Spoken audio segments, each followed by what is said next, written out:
If there's one program that really underwent a significant change, it is the Alabama Crimson Tide. They went from being the top dog in college football with the top coach in Nick Saban to now having a new coach with a new philosophy and a new era at Bryant-Denny Stadium. The Crimson Tide made the college football playoff last year, but lost in heartbreaking fashion to Michigan. Many are wondering if the Crimson Tide will be the same team in 2024 and how the program will look under new head coach Kalen DeBoer. DeBoer had massive success at Washington, but he's very different than Nick Saban, and moving in a new direction for Bama is going to take some time to adjust to.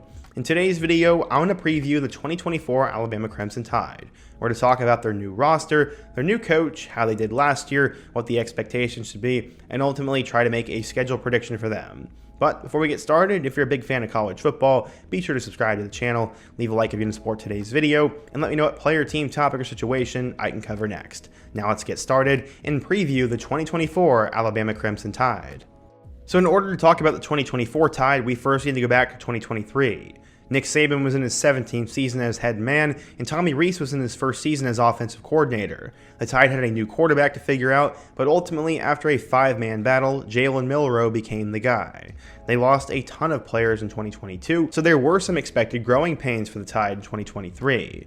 To start out the year, the Tide ended up destroying Middle Tennessee 56-7, and the number 4 team in the country would then face off at number 11 Texas. This, to many, was the game of the non-conference, and unfortunately it didn't go the Tide's way. Jalen Milroe and Alabama's new offense really struggled, and eventually Quinn Ewers in Texas put up enough points to win 34-24, giving the Longhorns insane momentum, and Alabama was reeling. It could have almost been 100 times worse, as Bama was really struggling against USF. In this game, it felt like they played 3 different quarterbacks, but ultimately, after being super close, they ended up winning 17-3. From there, they ended up getting their momentum back, as they then went and beat number 15 Ole Miss 24-10 and destroyed Mississippi State 40-17.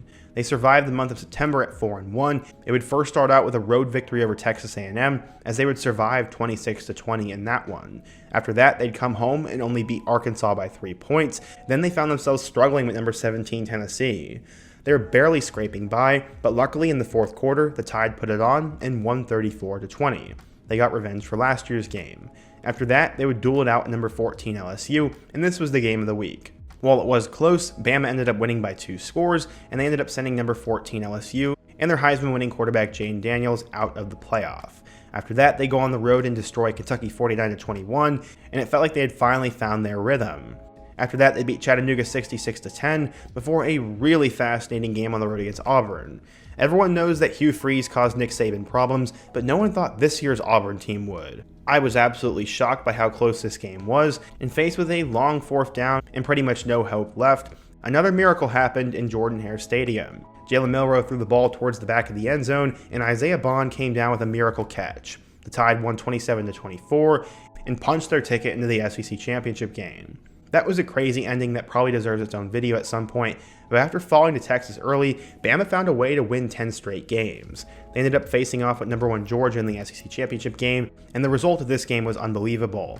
They ended up defeating number 1 Georgia 27-24 and went from number 8 in the country to number 4 in the playoff. Because of this, Florida State was left out and Georgia was left out, so Bama snuck their way in. They'd end up getting to face number 1 Michigan in the Rose Bowl, and sadly, after a miscommunication and a bad snap in overtime, Jalen Milroe was not able to make a play, and Michigan won 27-20 and ended up winning it all. In total, Bama finished with a 12-2 record and an 8-0 record in the ACC, and then Nick Saban decided to retire.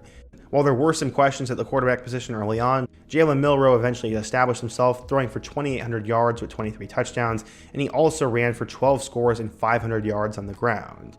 He's right now a certified star, and at the running back spot, they had 4 players who made an impact, including their star Jace McClellan, and then backups Roydell Williams, Jam Miller, and Justice Haynes. They had a really good running back by committee approach, and then they ended up having 2 really good receivers, as Jermaine Burton caught 39 passes for 798 yards and 8 scores, and Isaiah Bond caught 48 passes for 668 yards and 4 scores, including that Auburn one. On the defensive side of the ball, true freshman Caleb Downs led the way with 107 total tackles. Dallas Turner led the way with 10 sacks, Terrion Arnold led the way with 12 pass deflections, and Arnold also led the way with 5 interceptions. There were a ton of good players from this Crimson Tide team, and it showed in the 2024 NFL Draft. J.C. Latham was a top 10 pick to the Titans, Dallas Turner fell to pick number 17, and Terrion Arnold was the third first-round pick to the Lions. In the second round, you had both Kool-Aid McKinstry and Chris Braswell. In the third round, you had Jermaine Burton, who went to the Bengals. You also had Jace McClellan go to the Falcons, their kicker Will Reichard go to the Vikings, and safety Jalen Key go to the New York Jets. The Tide ended up having 10 players get drafted, and there are a lot of changes coming to the Crimson Tide. For one, Nick Saban stepped down, so Kalen DeBoer is now in place, and as I said earlier in the intro, he won big at Washington. He brought them to the college football playoff, made Michael Penix a top 10 pick, and they had one of the most insane offenses in college football. I think DeBoer is a great fit, and then for offensive coordinator, he got Nick Sheridan. He's been with DeBoer for a long time, including when they were both at Indiana, and then their co-offensive coordinator is Jamarcus Shepard. As the defensive coordinator, they got Kane Womack, who was also with him at Indiana, and he was most recently the head coach at South Alabama, and was actually starting to see a decent amount of success there. I really like their new coaching staff, but are they going to bring in enough talent to make up for the losses? Well, let's take a look. The Tide brought in the number 2 recruiting class, headlined by 5-star recruit Ryan Williams, Jalen Mbakwe, and 5-star corner Xavier Brown. Obviously, there are plenty of other players on the roster as well, and they were littered with talent head to toe. In terms of their transfer portal haul, things get quite interesting. There are literally so many names, and I'm just going to go through some of the players. You had former 5-star recruit corner Damani Jackson from USC, former 5-star defensive lineman LT Overton from Texas A&M, former 4-star recruit Keon Sabb from Michigan, former 4-star recruit King Mack from Penn State, 4-star quarterback Austin Mack, 4-star wide receiver Jeremy Bernard, 4-star transfer from Washington Parker Brailsford, and then 3-star transfer Deshaun Jones from Wake Forest. Obviously, there are a couple of other players who I didn't get to touch on, but Bama brought in some really key players at key positions, and especially some guys with a lot of fanfare.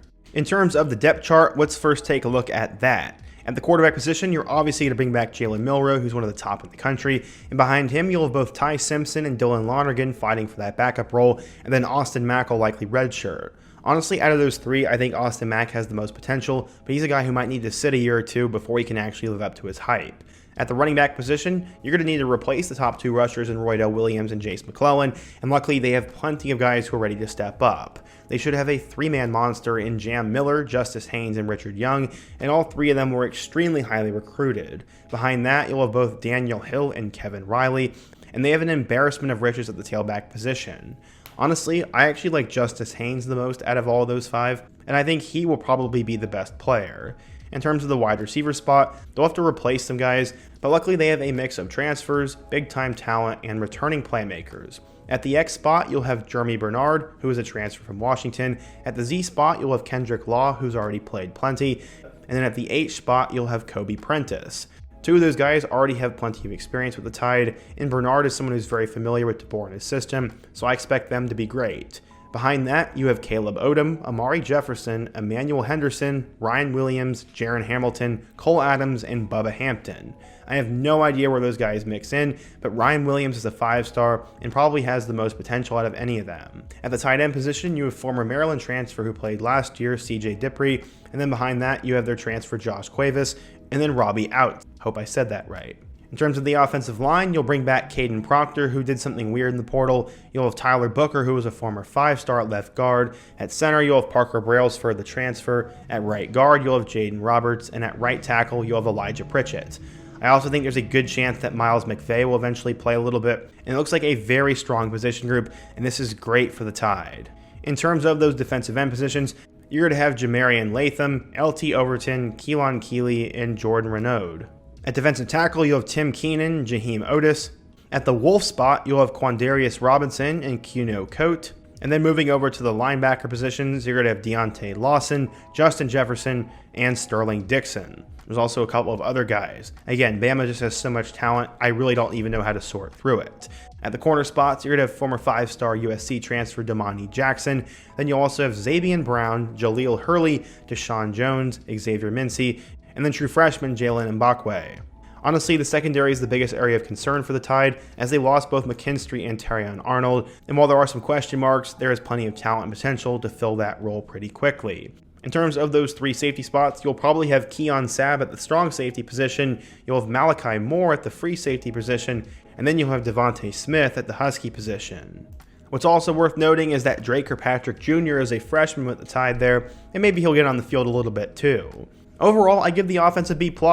I really like Jalen Miller at quarterback. They have a strong offensive line. They return a talented tight end. And then the reason they don't get an A is because, one, they don't have a super established receiver or running back, but again, both of those will probably be figured out. I expect Kendrick Law and Kobe Prentice to become the top 2 receivers on the team, and as I said, they have a 3-man running back group. I like the offense a lot, and it seems to be the defense is in a great position too. Overall, at a school like Bama, players just need to step up, and that's exactly what's just going to have to happen this year. So, how do I think the Tide are going to do in terms of their schedule? Well, let's take a look. Again, before I talk about their schedule, people just need to realize that I am not an expert. There are so many people in the comment section in these previews just practically screaming at me for my predictions, and ultimately I don't really know what to say. Like, do you want me to say that your team's going to win by 100 points every game and go undefeated, win the Heisman Trophy, and win the national championship? That's just unrealistic.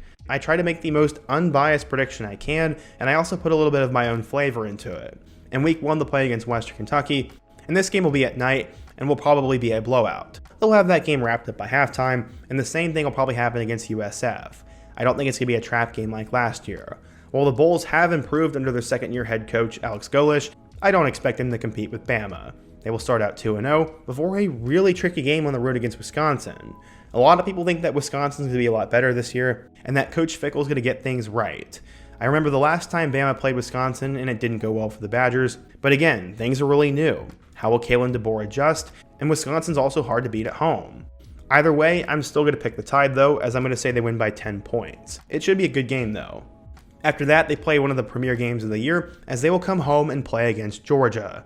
This game is going to have a lot on the line, as Georgia is mad about how the SEC Championship game went last year, and they already have a hard enough schedule as is. I already put out my Georgia video a couple weeks ago, and I predicted the Dogs to win this in a close one, and I'm going to stand by that. I think Georgia top to bottom is better than Bama this year, and I think they're just going to line up and win, and it's going to be an instant classic. I think it'll be a little bit of a reality check for DeBoer, but I don't think it's that catastrophic for the rest of their season. After that, they go on the road to play against Vanderbilt, and that game will be over by the first quarter. At this time, Bama will be 4-1, as they then host South Carolina at home. While I like Shane Beamer, there are just way too many question marks around this Gamecocks team, and there's just no way this game is that competitive. Bama goes to 5-1. After that, they have the most difficult 3-game stretch of their season, as they first go on the road to Tennessee. I don't think we're in for a repeat of 2022, but Tennessee has a lot of momentum right now, and Coach Heupel has proven that he can make things difficult for the Tide. We'll really just have to wait and see, but actually, I'm going to pick the Vols to win this one. I know that might cause some controversy down below, but I think they pull an upset once again. This will give Bama their second loss, but luckily to Bama fans who want to kill me down in the comment section below, I don't think you lose for the rest of the year. Their first game comes at home against Mizzou, who should be a top 10 team at that point, and I think this game will be great. And as a Mizzou fan myself, I don't think there's really any chance we have it winning this one, and I think Bama wins by 7 or 10. After that, they go on the road to play against LSU, and again, I'm not trying to be a hater on the Tigers by any means, but there's a lot of question marks for me. They lost their top 2 superstar receivers and their insane quarterback, plus the defense needs to get a lot better, so I think Bama goes in and wins a close one there. I think overall, Bama goes 2-3 out of that stretch, and maybe they lose to LSU or Mizzou and not Tennessee, but I'm going to say they go 2-3 in that stretch, and then from there they beat Mercer, and then are faced with 2 final games on the road against Oklahoma and Auburn. Oklahoma is another one of those teams that sounds good on paper, but there's a lot of question marks to figure out. Will Jackson Arnold be able to step up into that new role? Who emerges at wide receiver, and how is the defense? I think Oklahoma will have a brutal reality check in the SEC, not because they're not good enough, but because they just have a really difficult schedule. So while this game will probably be close and really fun to watch, I'm going to pick the Crimson Tide to win. After that, they come home and play against Auburn, and until Peyton Thorne isn't the quarterback at Auburn, I'm not going to pick them to win anything big. I really like Peyton Thorne at Michigan State, but I just don't think he's that great of a quarterback, and I think Hugh Freeze is very disorganized in what he's trying to do at Auburn right now, and there's no reason Bama's going to lose this at home. This puts the Tide at a 10-2 record, and likely a spot into the college football playoff. Not likely, almost certainly, I mean. I don't know if they'd make the SEC Championship game, but I think that would be seen as a successful year for the Tide in year one. Honestly, this schedule is actually really difficult. Road games against Wisconsin, Tennessee, LSU, and Oklahoma are not easy, and then home matchups against Mizzou and Georgia also aren't easy. The SEC is going to be a really hard conference to play in, and Kalen DeBoer is going to have his work cut out for him in year one. Ultimately, the Wisconsin, Georgia, Tennessee, Missouri, and LSU games are going to be the games that determine the season, and I think they're going to end up going 3-2 in that stretch. I could totally be wrong though, as Bama could go 12-0, or maybe they could even go 7-5. At this point, we don't really know, but be sure to let me know your thoughts down below. If you're a Bama fan, how do you think they're going to end up doing? What did I get right and wrong in my prediction, and what team should I cover next? Be sure to let me know down below, leave a like if you want to support today's video, subscribe if you're new, and check out all my other videos on the end screen, including my Georgia preview. I hope to see you guys again soon, but until next time, peace.